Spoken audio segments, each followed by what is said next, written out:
Hello everybody, welcome to my channel. Kahapon nagsimula na ang mga Sri Lankan housekeeper at kaming mga Pilipina ang naging teacher nila. Kami ang magiging teacher nila para sa kanilang pagsisimula sa hotel. Katulad ng ginawa ng mga Palestine sa amin, tinuruan kami. At higit pa roon ang aming ituturo dun sa mga Sri Lankan. Magagaling naman sila. Ang kailangan lang nila ay yung bilisan. Yun ang kailangan. At 10 sila na pinadala sa hotel. 10 Sri Lankan, puro lalaki.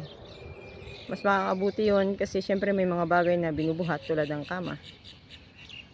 The best talaga na mga lalaki. Hindi ko lang alam kung ba't hindi na Pilipino ang kinuha nila dito sa aming hotel, Leonardo.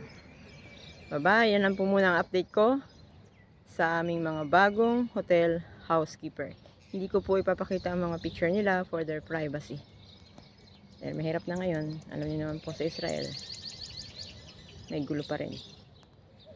Bye-bye and good morning.